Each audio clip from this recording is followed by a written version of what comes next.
Maybe next year she could hire more staff or rent a bigger space, but for now, she had to make do with the facility she had, even if it meant losing business in the process. She watched Mason's muscular forearms stretch, the veins beneath his tattoos bulging as he slipped the martini and margarita glasses up into their holders above the bar. He was a handsome man for sure. Dark hair, dark, short-trimmed beard and mustache, dark blue eyes, thick brows.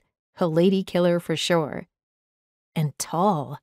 Boy, was he tall. And not lanky tall either. No.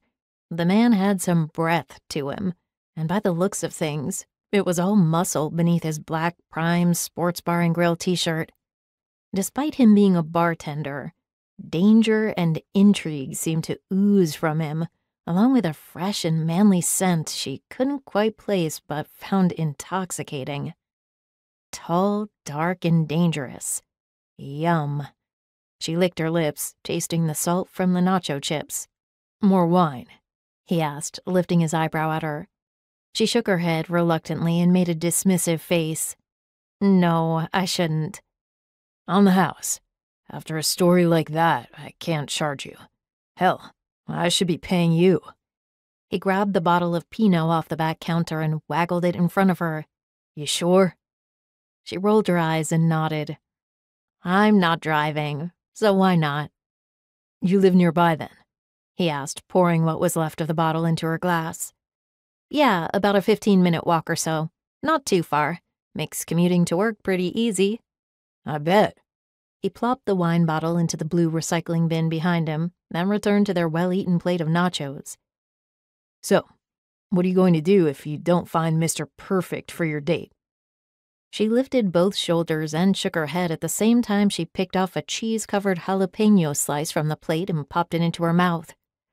"No clue." "What about me?" She wrinkled her nose in confusion. "What about you?"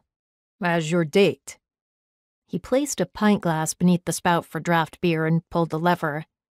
"I mean, I'm not trying to be conceited or anything, but I've turned a few heads in my day. Unless your ex-husband is a giant, I'm probably taller than him. I am 6'5". I have a 6-figure job." Lowenna nearly choked on her jalapeno. "As a bartender?" His blue eyes narrowed on her. Oh crap, had she offended him? She hadn't meant to. It was just that she had never met a bartender who made a banker's salary. He'd also caught her entirely off guard with his offer to be her date. "I own the place. Didn't you know that?"